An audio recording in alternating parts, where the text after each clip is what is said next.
Hey everyone, thanks so much for joining us. I hope everyone is making the best out of this time at home. I'm Courtney Latima. I lead our endpoint specialist team here at Winslow. I'm also joined by Mike Trevino, who is one of the account executives over at Crowdstrike. So we're going to go ahead and get kicked off here. So just a quick glance at what we're going to be discussing today. I'll kick us off with a quick overview of who Winslow is for those of you who don't already know. I'll hand it off to Mike. He'll review a few hurdles you're likely running into already and how Crowdstrike acts quickly to prevent those breaches. We'll round it off with a quick review of the Winslow Secure Score and then a Q&A session. If you have any questions throughout the presentation, go ahead and drop them in the chat box. We'll address them at the end, and then you'll also get an extra entry into the AirPod giveaway for asking a question. So everybody that is already on and attends will have one entry. Anybody who asks a question will get an additional entry, and then we will be reaching out to the winner of those later today. So who is Winslow Technology Group? So we are headquartered in Waltham, Mass. Over the past year, we opened up offices both in North Carolina and New York. Historically, we've been a data center focused company. We were founded on Dell Compellent about 16 years ago, and we've built up our customer base through the data center projects. However, over the past few years, we've poured a ton of resources into growing the endpoint side of the business, which has allowed us to be a full solution provider for all of our customers from the desktop all the way up to the cloud. We have an amazing team of system engineers that help us on the front end of projects. We have a full team of professional services teams that help us on the flip side with installation, deployment, training, staff log, pretty much anything you could ever need. We also have a full range of cybersecurity consulting services, assessments, and solutions to keep your businesses and your data safe. And I'm slightly biased since I lead this team, but we also have a fantastic team of endpoint specialists that focus on the endpoint hardware, software, and security, and that's where Crowdstrike's going to come in for us today. So last thing before I hand it over to Mike, I did mention our cybersecurity offerings, and just to touch a little bit deeper on that, Matt Kozlowski joined our team a year or two ago, and he's our in-house CISSP. So he has built out our cybersecurity portfolio around the NIST framework. So they break cybersecurity into 5 primary pillars. You have the identify, protect, detect, respond, and recover. We have a large portfolio around products and services that span across all 5 of these, and those help us to deliver an organized and comprehensive cybersecurity program for you guys. I'm not going to steal Mike's thunder, but today we're going to zone in on the partnership, one of the partnerships I'm most excited about, and that's Crowdstrike. They're a cloud-native endpoint protection platform. They've dominated endpoint testing, and they've landed themselves a spot right in that top right of the Magic Quadrant. So I'm going to hand it off to Mike. He'll go through the product for you guys a little bit, and then how they detect and manage those breaches that you guys might be running into. So Mike, it's all yours. Great. Yeah, thank you, Courtney, for that intro. And to echo kind of what Courtney said, I think I speak for everyone at Crowdstrike in saying that we're really excited about this partnership with the Winslow team, and happy to be here to kind of walk everyone through some high-level topics. I do only have 20 minutes here to kind of take you through everything, so I'm going to avoid kind of getting too much into the weeds, and that's on purpose. Whenever I talk about things that I'm excited about, I can really pick pace of my speech. So don't judge me if I sound like an auctioneer. Feel free to laugh at me, but it's all good. We're going to go into, again, just high level discussion about the 11060 rule, and kind of how that fits into preventing breaches here at Crowdstrike specifically, and using Crowdstrike. So really at its core, the 11060 rule is it's an outcome. It's really an ideal outcome to work towards in order to reduce adversary dwell time in an environment. Now, I know that the marketing might sound a little campy, but it is in fact based on metrics that we've acquired over years of observed data and threat intelligence, and really to understand the significance of what this means, you really have to go back to the beginning of Crowdstrike, and okay, let's see here. Sorry, this is kind of laggy here whenever I'm moving on, but you really have to go back to threat intelligence and look at how CrowdStrike was initially founded. You're going to hear a lot about threat intelligence in this conversation and in our future conversations that we have together, because it's really important, and that's why I'm going to spend some time here on this slide, because threat intelligence really is the foundation of our platform, and it enables our technology to do things that are beyond other solutions capabilities. And I can say that confidently because CrowdStrike was initially founded as an incident response and threat intelligence firm. So our founders didn't rush a minimally viable product out into the market and then just kind of test and kind of figure out on the fly. We were very methodical and very vision focused with how we started the company. And it really, as we move through this conversation and in our future meetings, I think that will really show itself in the capabilities that we can bring to the table. As such, starting as a threat intel firm and an IR firm, our analysts began really by tracking global adversaries to gather data and info around the tactics, techniques, and procedures that they use to initiate their attacks. And ultimately, what this allowed us to do from a very early stage in development is this allowed us to create a certain level of attribution around global threat actors like your nation state groups, e-crime groups, and some and hacktivists even. And that's kind of what you see here in these mug shots right here. So beyond these cool comic book characters that you see on the slide, attribution is really what led us to develop the 1-10-60 rule, and it's allowed us to base all of that in fact and not just have it be some sort of campy marketing slogan. Ultimately, the 1-10-60 rule is based on breakout time, and I'm sure most of you all on the phone are familiar with the term breakout time. If you're not, it's essentially just a really easy, or not an easy, but a fancy way of saying the amount of time that it takes for an adversary to achieve lateral movement in an environment. And as you can see from our slide here, our analysts have been able to assign different breakout times for various threat actors that we've been tracking. As of today, we're tracking something like 130 global threat actors, and that includes, again, nation states, e-crime groups, things like that. But like most things, not all threat actors are created equal. But it's still imperative to know who is attacking you, and so you can shift your resources to react accordingly. So what you see here, what our analysts did is attribute animals, various types of animals, to the nation states that we've been tracking. So bear is Russia, Kolima is North Korea, panda is China, kitten is Iran, and spider are actually e-crime groups and hacktivists that we've been tracking. Now I can I can kind of hear you in the background, thinking to yourself, Mike, Russia's probably not going to be attacking us, and you're right. I mean, to be fair, Russia's probably not going to be attacking you. North Korea probably won't be attacking you. Depending what industry you're in, China might. They might, but it's not highly likely. What you really need to be vigilant for are your e-crime groups, your spiders, your insider threats, and those lone wolves, because what our analysts have found is that they will commonly use the same types of TTPs as a nation state to compromise your network and then go ahead and drop ransomware and start creating havoc. And it's really that widespread attack sophistication that is one of the key challenges that companies are facing today as it relates to their InfoSec programs. There's an alarming amount of nation-state level tradecraft that is widely available to Joe Schmo hackers living in their grandma's basement.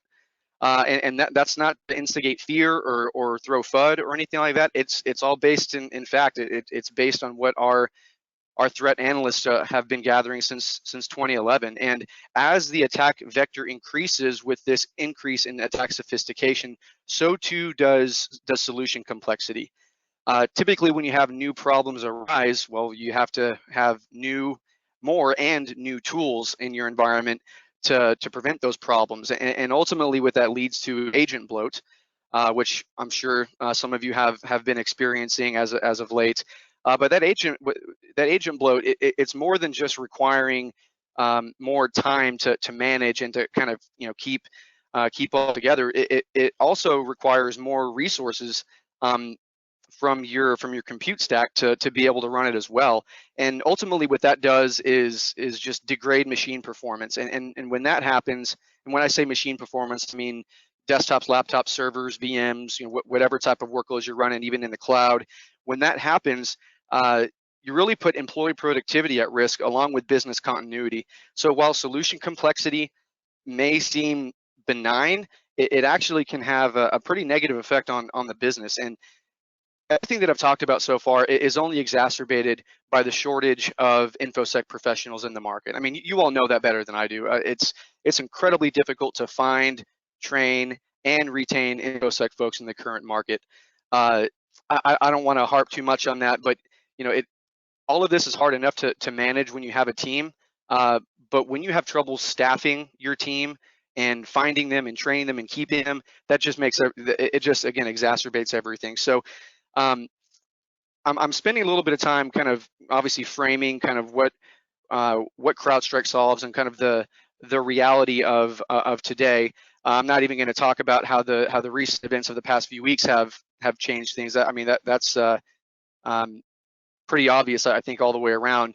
But really what I want to emphasize here is that it's clear that you can't just rely on technology to stop breaches. Companies have been trying to throw billions of dollars of technology and investment towards stopping breaches, but they continue to happen at an alarming pace, and it's because of what we see right now. So what you really need is you really need a marriage of people, process, and technology to achieve the outcome of stopping breaches. And CrowdStrike is uniquely positioned in the market to do just that. I'm moving on here to this slide because this is really important for me, and I think it's really important for you all to take into consideration.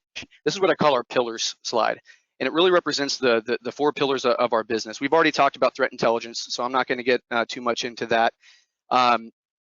This really isn't a conversation centering around services either, so I'm not going to touch too much on that. I will say that we do have, we were founded as a IR firm, as an IR and threat intelligence firm, so we have a world-class services team.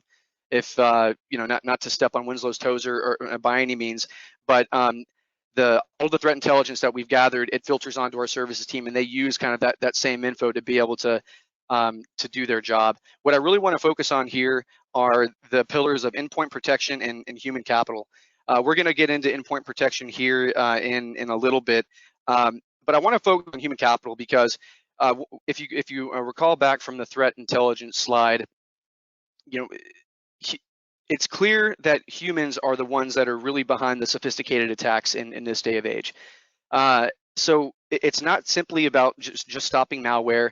It's not simply just about stopping ransomware. You really need to have that human component on your side to be able to stop these other humans that are executing these attacks. So on top of the endpoint protection that platform that we have, what we've done is we've actually applied layers of human capital on top of that technology to ensure that we can achieve that outcome of stopping breaches. And again, I touched on threat intelligence earlier because it is the foundation of our technology. It is involved in everything that we do in terms of a company and how we were organized and why we do what we do. So as we go into the platform and into the technology, I want you to keep in the front of your mind that threat intelligence is at the center of everything that we do, and it is really one of the main differentiators between us and the competition. The fact is that our competition has not been gathering threat intelligence at a global scale since 2011, and all of that information is what's going to allow us to be able to build a more effective endpoint protection platform. So enough pontificating on that. We'll go ahead and move on to the next slide here. There we go. Okay, so I want to frame everything that I'm talking about and also touch on something that Courtney mentioned earlier, that we're a cloud native endpoint protection solution. And by being cloud native, that allows us to have an incredibly small footprint in your environment, which allows your business to remain agile and requires less maintenance at the end of the day. And because we're born in the cloud, because we're cloud native here, as I build this thing up, come on now. Really what you're looking at is you're looking at our platform that is accessible via one single lightweight agent. It's about 40 megs in size. In fact, our agent's probably the same size as this PowerPoint that you're viewing right now. And because it's cloud delivered, it doesn't require any type of on-prem efforts or solution or infrastructure or anything like that. So it really is a perfect solution from a deployment standpoint to cope with the new normal that we have of everyone working remotely. So that is a huge value add beyond just the actual capabilities of what it brings to the table. But essentially what the architecture looks like is we have this 40 meg agent that gets laid down on every single one of our customers' endpoints. And increasingly what the vision of Crowdstrike is moving towards is not necessarily being an endpoint protection company, but a workload protection company. So that includes desktops, laptops, servers, VMs, VDI instances, but we're also protecting your cloud workloads as well in Azure, AWS, and GCP. So we understand that with the move to public clouds, hybrid cloud environments, those are attack vectors that we have to protect as well. And given the fact that we are cloud delivered, it makes it's easy to be able to, not easy, but compared to other solutions out there, it's going to be relatively simple for you to be able to deploy that, and it's going to require minimal amounts of resources on your end. We're deployed across the globe, 176 countries. You see the 2.5 trillion events per week. That's the amount of events that we're correlating in our threat graph cloud. That in addition to our threat intelligence that we've been gathering, it makes our platform stronger. So all of the attacks that we're seeing across the globe that are hitting our customers' environments, all that gets streamed up into our cloud in the form of metadata. And additionally, the network traffic that we have here is negligible. I mean, over a 24-hour period, it's something like 6 to 8 megs. So it's not going to be slowing down your network. It's not going to be slowing down your machines. I'm harping on this because, yes, this is a very small footprint, but what it gives you access to is really the entire breadth of our platform. Again, I'm going to keep this really high level, not really going to dig into the individual modules and kind of what they do yet. I think that would be a great conversation for us to have in the future and kind of show you a demo, get one of my engineers on the phone and walk you through that. But I do want to highlight these 3 modules right here. You see Falcon Prevent, which is our next-gen antivirus module, Falcon Insight, which is our EDR module, and Falcon Overwatch. This right here is kind of the core minimum bundle that 95% of our customers start with. And this is what I mentioned earlier in terms of marrying people, process, and technology together. This is that first iteration. I'm not going to spend a whole lot of time talking about the nuts and bolts of next-gen antivirus. What I will hit on that is that because of the threat intelligence that we've been gathering since 2011, our next-gen AV module doesn't require any scans. It doesn't go off of signatures. That's one of the reasons why we can idle at around 1 to 2% CPU on your machine, and why we'll spike at maybe 3% whenever it's humming. Is because we don't actively scan for signatures. What we do is we leverage the threat intelligence that we've been gathering, and we block based on behavior, what we call indicators of attack. So in the event that, say, one of your developers is using PowerShell or whatever, PowerShell is inherently a benign process that isn't necessarily always bad. But in the event that PowerShell is spawned off of a Word document, well, that shouldn't be happening. And our indicators of attack that we've built in that are embedded within our next-gen AV is what's going to allow us to stop those types of attacks and those executions before they turn into something malicious. That also allows us to really cut down on false positives. With Crowdstrike, you're not going to be getting a false positive 9,000. We're going to be leveraging all that threat intelligence and our machine learning engine, which sits at the kernel level, to be able to protect you against all types of attacks, known malware, unknown types of attacks, and we'll be able to protect you offline as well. But the reality is that there's no such thing as 100% AV solution. There's no such thing as 100% prevention. If anybody tells you that, run, because they're lying to you. what we saw an increase in 2019 was an increase in credential-based attacks, where adversaries would actually get a hold of a legitimate set of usernames and passwords, enter into the environment legitimately, and an AV solution wouldn't pick that up. And that's why EDR is so important. That's why Falcon Insight is so important, to be able to know if something is in your environment that shouldn't be. Easy way to look at EDR, it's the DVR for your endpoint. It's recording everything that's going on on that particular machine, and is giving you that context and that data around processes that are spawned and things that shouldn't be happening. And on top of that EDR is where we apply that first layer of human capital, what we call our Falcon Overwatch team. I know we have about 4 minutes left, so I'm going to go ahead and speed through some of this and kick into auctioneer mode. But it's really important to hit on Falcon Overwatch, because this is a team of 24/7, 365 days a year. These are human threat hunters that are actively looking at your environment for anomalous activity, for kind of those black swans, those unknown unknowns, that credential-based attack that the AV engine is not going to pick up. Our threat hunters, our Overwatch team, are Crowdstrike employees that are going to be actively monitoring your environment 24/7 to make sure that everything is copacetic and that everything is working the way it should be. In the event that they do find something that is malicious, the Falcon Overwatch team will send you alerts. They'll send you emails. They'll blow up your inbox to make sure that you're aware of what's going on. And that's, Christmas morning when you're opening presents. That's Thanksgiving, evening when you're eating dinner.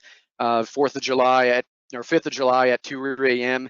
It doesn't matter. They're going to be watching your back 24/7, 365. And as I build this out, I know I mentioned those 3 modules. 95% of our customers will start with those 3, but all of these modules that you see here, the 10 or 11 that you see, are all accessible via that single 40 meg agent. With a lot of our other competitors and a lot of solutions on the market, each module that you see is going to be its own agent, and is going to be applied on that machine, which is ultimately going to is going to cause agent bloat. Again, this platform is accessible via that single lightweight 40 meg agent. I'm not going to go into all of these because I don't think that we have the time, but really what CrowdStrike's goal here is we want to become kind of the Salesforce for security, the Workday for security, that cloud platform that you can build your InfoSec program on top of, just depending on what the business requires. And that's really where our CrowdStrike store comes into play. This is what allows us to integrate with third-party solutions that maybe CrowdStrike doesn't currently cover, and still allows you to build on top of that Falcon platform. So I'm going to go ahead and end it here. I think having for those of you who would like to continue the conversation, we can certainly set up some time to do so, and then also dive into some of these other modules here. But again, it's what I'll end with before I turn it over to Courtney is let me back that up. Got a little excited. What you're going to get with CrowdStrike at the end of the day: better protection, better performance, better time to value. Papa John's, it's going to be easier for you to manage with whether you have an InfoSec team already kind of built out, or whether you have just a team of kind of Jack or Jill of all trades that do everything. This is going to allow you to kind of consolidate your resources, also consolidate tools that you're using, potentially cut some of the fat of the tools that you're using, and really just allow you to increase your agility while increasing overall your protection. At the end of the day, we stop breaches, and this is how we do it. So I'll go ahead and end it there. We're at 10:55. I'll turn it back over to Courtney, and really appreciate everyone's time here. Awesome, Mike. Thanks so much for joining us. So what's next is the next question. So where do we go from here? You guys have spent 20 minutes now with us learning what CrowdStrike is. So one thing that we have done as a company is we've created and by we I mean Matt, the CISSP I mentioned earlier. So he's created a cybersecurity secure score. So what this does is it's a 60-minute time investment from you guys, absolutely no cost to you. And we go through kind of like an interrogation of questions to figure out what you guys currently have in place. And we will use the NIST CyberWork framework to identify any gaps that you might have and better understand where your security posture is. So we align that to all 5 pillars of that framework, and then we will make recommendations of where to fill any gaps that we find. Our team's going to be following up with everyone after that, whether it's myself or somebody else on my team. We can work with you guys to get that scheduled. We can definitely do it remotely, given the current environment. We also are going to work with you guys to schedule any CrowdStrike demos that you want after this. We can dig in a little bit deeper with Mike and his engineer and show you guys the actual web interface of what it looks like and demo that for you. So what I'm going to do is I'm going to go ahead and jump down to the questions. I know that one person had asked specifically around if we can make some recommendations or use the NIST framework to make assessments. That's where that WTG secure score comes into play. So we'll follow up with you on that to review what that looks like and get that scheduled for you. And then I'm going to let Mike go ahead and jump into the other questions. I believe they were a little bit more CrowdStrike focused. So Mike, go ahead. Yeah, thanks, Courtney. And to follow up on that question relating NIST compliances, I know that's something you can work with the WTG team for as well. First part of that question, do we have customers in biotech? Yes, we do. I know biotech is big there in the Boston, Northeast area. So we certainly have biotech companies. In fact, the adoption with them is increasing pretty considerably. So we can certainly help you with NIST. We can help you map to those NIST certifications on both sides. So I don't know if I'll have an opportunity to answer all of these questions here. It looks like there are a few. I'm going to kind of go from the quickest that I can answer, just to make sure I can get through. Why did VMware choose Carbon Black over CrowdStrike? That might be a conversation we can have over some beers. I don't know if George Kurtz wants me to interject my opinion here.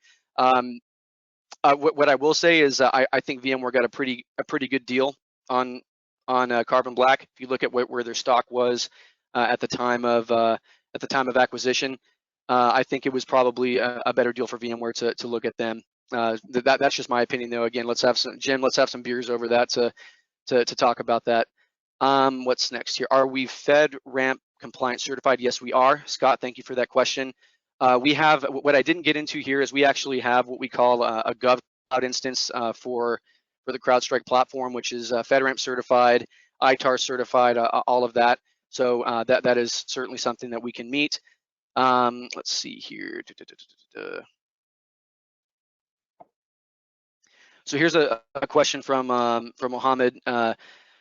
How would you use CrowdStrike to protect systems that we do not allow access to the internet directly? I assume that you mean some sort of like ICS controls or anything like that. I'm just kind of guessing there, Mohammed. If that is what you're referring to, we actually that's where the CrowdStrike store comes into play. Is that we partner with a company called Dragos, who integrates directly into the CrowdStrike store. That provides security around ICS, controls, things like that, machines that may not connect directly to the internet but are still in your network. We do have that sort of capability. So I hope that answered your question. Is it possible to use something like an internet proxy? I'm going to let my engineer answer that because I don't have the chops to do so. So let's see. So main differentiator between Carbon Black and CrowdStrike, Mohammed, I'll go ahead and hit that as well really quick. With Carbon Black, typically they're one of those solutions where you have to have multiple agents in place to achieve capability parity with CrowdStrike. Typically, 3 or 4 agents is what you need from Carbon Black to be able to match what we can do. That's the first differentiator, I would say. When it comes to deployment, especially the solution, now that you have a remote workforce, which I'm just kind of assuming is the general consensus out there, what I've seen, and this isn't me, this is my customers that are saying this, deployment and management of CrowdStrike is far easier than Carbon Black. If you have kind of limited resources within your team as it relates to just time and the ability to apply certain things to configuration for Carbon Black. I know that's kind of a muddled answer, but what I have heard from my customers doing POVs is that CrowdStrike is easier to deploy, and it's also easier to manage at the end of the day if you don't have an existing team of InfoSec professionals that have kind of the chops and the time to be able to manage it. So I'll be able to distill that more in depth, Mohammed, in future conversations, but let's make sure we connect to discuss that, definitely. So I know we're Yeah, we're a minute over, so I'm going to pass it back over to Courtney. I apologize for not getting to the other questions, but let's definitely connect to get those answered. Yeah, and I believe we got over a dozen questions at this point, so I don't think we'll be able to touch on all of them, but what we'll do is we'll follow up with you guys if we haven't already answered your question. We'll get an answer for you, and we'll be following up with any of you guys as well, and then we will also be in contact with the winner of the AirPod. I assume that that might have upticked our questions on that as well. So glad to get you guys interested in answering questions. So we really appreciate everybody's time today. I know that we're all just kind of hanging out at home trying to figure out what this new normal life looks like for us for right now. We appreciate you guys spending the time with us, and I hope you guys have a great rest of your day, and we'll definitely be talking to you all soon. Great. Thanks, Courtney. Thank you, everyone.